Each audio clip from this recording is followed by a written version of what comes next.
Welcome to marathon GK GS. दोस्तों मैं चंदन कुमार एक बार फिर आपके सामने 22 अगस्त 2020 आज की डेट की करंट अफेयर्स को लेकर के आज जितने भी करंट अफेयर्स 22 तारीख से रिलेटेड बन सकते हैं उन सभी को लेकर के आपके सामने हैं। और ये उन करंट अफेयर का कलेक्शन है दोस्तों जो आपके आने वाले एग्जामिनेशन में पूछने की पूरी उम्मीद है। तो अंत तक इस वीडियो में बने रहें, जानते हैं महत्वपूर्ण करंट अफेयर्स को। चलिए दोस्तों शुरू करते हैं आज की क्लास। चलिए दोस्तों 22 अगस्त 2020 की अगर हम पहली क्वेश्चन को देखें तो पहला प्रश्न है आपका, राजीव गांधी खेल रत्न पुरस्कार 2020 कितने खिलाड़ियों को दिया गया है। तो मैंने पिछले वीडियो में दोस्तों आपको बताया था कि रोहित शर्मा को इस बार 2020 में इस पुरस्कार के लिए चुना गया है। उनके साथ जो नॉमिनेट हुए थे दोस्तों उन सभी को इस बार सरकार ने सिलेक्ट कर लिया और कुल 5 खिलाड़ियों को इस बार राजीव गांधी खेल रत्न पुरस्कार दिया गया है। दोस्तों इस पुरस्कार के इतिहास में यह पहला अवसर है कि एक साथ 5 खिलाड़ियों को यह सम्मान दिया गया है।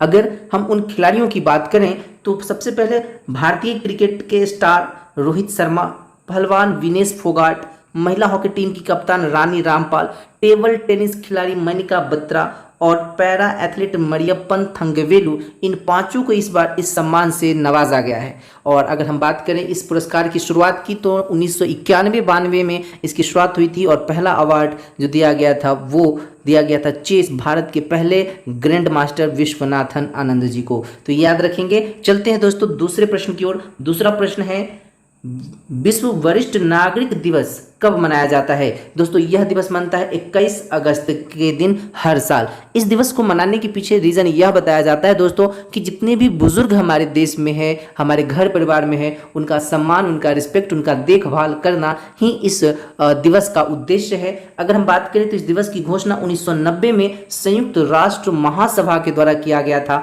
और दोस्तों 21 अगस्त को ही एक दिवस और मनाया जाता है, आतंकवाद से पीड़ितों की याद में अंतर्राष्ट्रीय दिवस।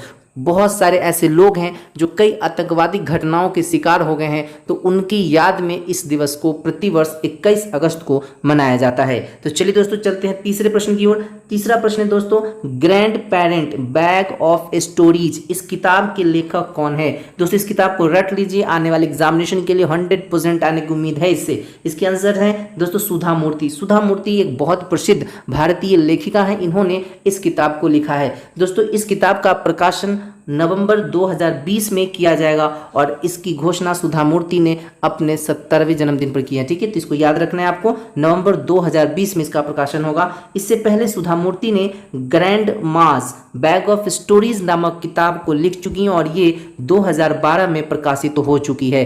तो यह जो किताब है इसको याद रखेंगे। चलते हैं अगले प्रश्न के पास। क्वेश्चन नंबर 4 है दोस्तों कि जैविक किसानों की संख्या में पहले स्थान पर कौन सा देश रहा है। तो ये देश है दोस्तों अपना देश भारत। भारत जो है जैविक किसानों की संख्या में प्रथम स्थान पर रहने वाला देश बन गया दोस्तों। अगर हम बात करें इसमें भारत में अगर जैविक कृषि को पूर्णतः लागू करने वाला भारत का पहला राज्य कौन बना है तो याद रखना है सिक्किम। दोस्तों ये भारत ही नहीं पूरे वर्ल्ड का पहला ऐसा राज्य बन गया है जो अपने यहाँ पूर्णतः जैविक खेती करता है। जैविक खेती का मतलब यह है जिसमें रासायनिक खाद का प्रयोग बहुत कम क्या न ही किया जाता है, वैसे कृषि को हम जैविक खेती कहते हैं। दोस्तों इस क्रम में भारत का त्रिपुरा राज्य दूसरे स्थान पर है और उत्तराखंड तीसरे स्थान पर है। तो याद रखना पहला राज्य कौन बना, सिक्किम, दूसरा है त्रिपुरा और तीसरा राज्य बना है उत्तराखंड जो अपने यहाँ जैविक खेती को लागू किया है। चलते हैं दोस्तों अगले प्रश्न की ओर। क्वेश्चन नंबर 5 है कि हाल ही में कोरमो जॉब्स की शुरुआत भारत में किसने की है।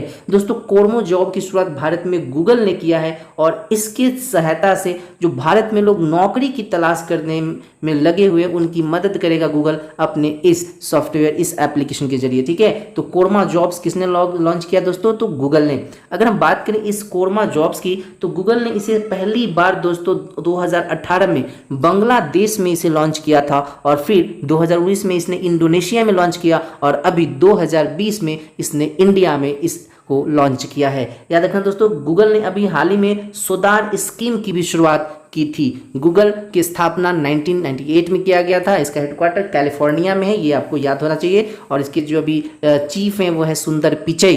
ठीक है, चलते हैं अगले प्रश्न की ओर। अगला प्रश्न दोस्तों क्वेश्चन नंबर 6 कि गरीबों को मात्र 8 रुपए में खाना देने की किस योजना की शुरुआत अभी हाल ही में केंद्र सरकार ने राजस्थान सरकार ने किया है? राजस्थान दोस्तों एक योजना लाया जिसमें मात्र 8 रुपए में ही खाना दिया जाएगा और इस योजना का नाम है इंदिरा रसोई योजना। एकदम दिमाग बैठा लीजिए, इंदिरा रसोई योजना राजस्थान की एक योजना है जिसके तहत 8 रुपया में खाना दिया जाएगा। दोस्तों इसकी घोषणा राजस्थान के मुख्यमंत्री अशोक गहलोत ने की है और आपको बता दूं कि राजस्थान के राज्यपाल हैं कलराज मिश्र। ठीक है, राजस्थान भारत में एरिया की दृष्टि से सबसे बड़ा राज्य है, ये भी आपको ध्यान में रख लेना है।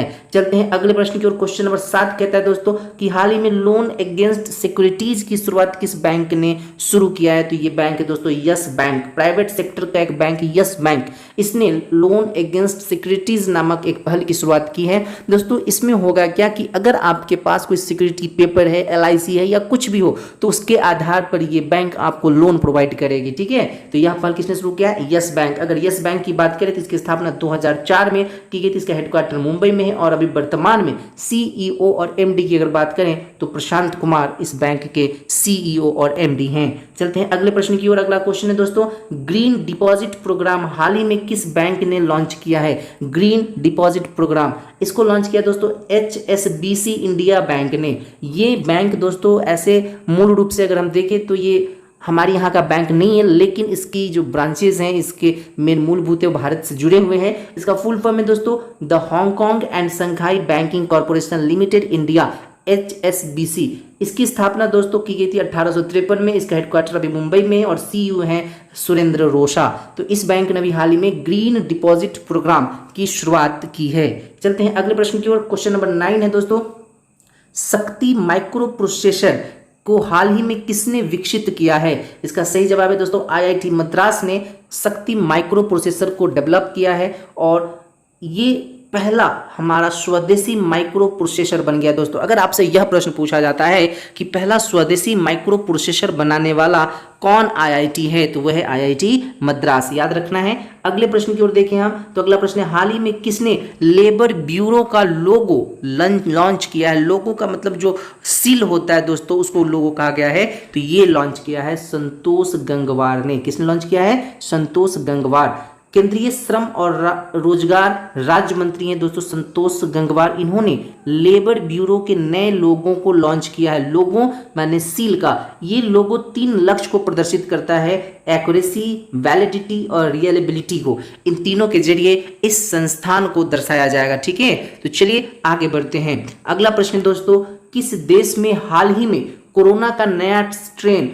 D614G पाया गया है? दोस्तों ये कोरोना का ही एक अलग परिवार है, अलग वायरस कह लीजिए। यह पाया गया है दोस्तों मलेशिया में। मलेशिया में इसका प्रकोप अभी देखने को मिला है और आपको बता दूं कि जो महामारी पूरा विश्व झेल रहा है कोरोना की, इसी की एक नई प्रजाति, एक नया स्ट्रेन पाया गया है जो कोरोना से 10 गुना ज्यादा घातक है और यह पाया गया दोस्तों मलेशिया में। अच्छा, एक प्रश्न जो आपके एग्जाम में बार बार पूछता है कि भारत और मलेशिया के बीच कौन सा युद्ध अभ्यास होता है, तो होता है हरिमऊ युद्ध अभ्यास। ये इस बार के BPSC का क्वेश्चन था दोस्तों, याद रखना। हरिमऊ युद्ध अभ्यास भारत और मलेशिया के बीच होता है। मलेशिया की राजधानी दोस्तों कोलालमपुर है, याद रखना है आपको। चलते हैं अगले प्रश्न की ओर। क्वेश्चन नंबर 12 देखें तो ट्राई फूड परियोजना को हाल ही में किसने शुरू किया है? दोस्तों ट्राई फूड परियोजना को शुरू किया है जनजातीय मामलों के मंत्री अर्जुन मुंडा जी।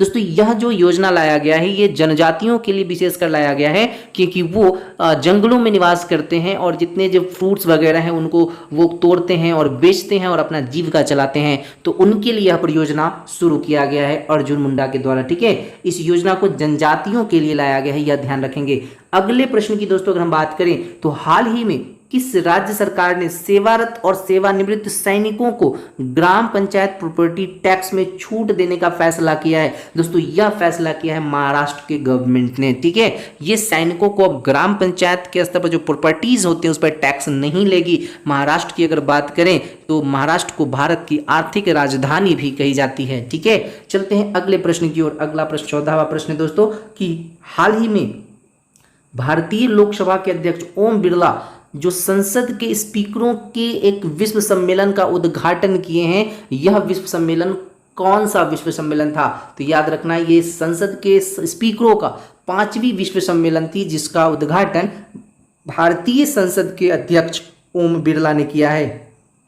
दोस्तों अगर हम ओम बिरला की बात करें तो ओम बिरला वर्तमान में 17वीं लोकसभा के अध्यक्ष हैं और इनका संसदीय क्षेत्र राजस्थान कोटा है। भारत में जो 17वीं लोकसभा चल रही है ये 2019 से 2025 तक चलेगा, ठीक है। अगर भारत के कुछ लोकसभा अध्यक्षों की बात करें तो अगर आपसे प्रथम अध्यक्ष पूछा जाता है तो जीवी मावलंकर जी का नाम याद रखना है। प्रथम महिला पूछा जाए तो मीरा कुमार और दूसरी महिला पूछा जाए तो सुमित्रा महाजन जी का नाम याद रखना है, ठीक है। अगला क्वेश्चन दोस्तों कि हाल ही में इक्वाटोरियल गिनी के प्रधानमंत्री कौन बने हैं? दोस्तों ये बने हैं डॉक्टर फ्रांसिस्को अशु। इनको इक्वाटोरियल गिनी के प्रधानमंत्री के रूप में चुना गया है। अगर हम इस देश की राजधानी की बात करें, इक्वाटोरियल गिनी की राजधानी का है तो मलाबो इसकी कैपिटल है, ध्यान में रखेंगे आप। चलिए अगले प्रश्न की ओर चलते हैं। अगला प्रश्न है कि हाल ही में किस संस्थान ने एक रिपोर्ट जारी किया है जिसमें 6.1 मिलियन युवाओं के नौकरी खोने का इसने एक आंकड़ा बताया है। ये एक बहुत बड़ा आंकड़ा है दोस्तों। इतने युवा अभी जो कोरोना महामारी चल रही है उसके कारण बेरोजगार होने वाले हैं और ये रिपोर्ट दिया है एडीबी एशियन डेवलपमेंट बैंक ने। ध्यान दें दोस्तों, एशियन डेवलपमेंट बैंक ने अपनी इस रिपोर्ट के अनुसार बताया कि 2020 में तकरीबन 6.1 मिलियन युवा अपनी नौकरी खो सकते हैं, ठीक है। एशियन डेवलपमेंट बैंक की स्थापना हुई दोस्तों 1966 में। इसका हेडक्वार्टर मनीला में है और यह रिपोर्ट दोस्तों एशियन डेवलपमेंट बैंक अकेले नहीं बनाया है, यह बनाया है इंटरनेशनल लेबर ऑर्गेनाइजेशन ILO से मिल करके, ठीक है। ये दोनों मिलकर ये रिपोर्ट तैयार किया है। अगर ILO की स्थापना की बात करें तो 1990 में इस संगठन की स्थापना की गई थी। यहीं अगर हम इसके हेडक्वार्टर की बात करें तो जिनेवा इसका हेडक्वार्टर है। आपको बता दूं एक बहुत महत्वपूर्ण करंट अफेयर कि भारत के अन्य चुनाव आयुक्त के पद पर रहने वाले अशोक लवासा जी को एशियन डेवलपमेंट बैंक के उपाध्यक्ष के रूप में चुना गया है। तो यह भी काफी इंपॉर्टेंट करंट है, इसको भी याद रखेंगे आप। चलते हैं इस वीडियो की आखिरी क्वेश्चन को देख लेते हैं। नेपाल के राष्ट्र कवि कौन थे जिनका हाल ही में निधन हो गया है? ये है माधव प्रसाद घिमरे।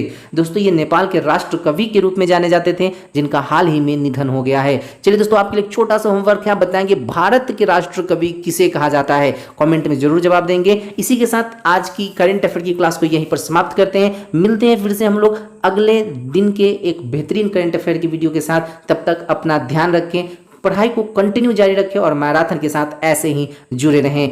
दोस्तों अगर आपने चैनल को सब्सक्राइब नहीं किया है तो सब्सक्राइब जरूर कर लीजिए, वीडियो को लाइक और शेयर जरूर कीजिएगा। चलिए दोस्तों मिलते हैं नेक्स्ट वीडियो में, तब तक अपना ध्यान रखें। थैंक यू, धन्यवाद।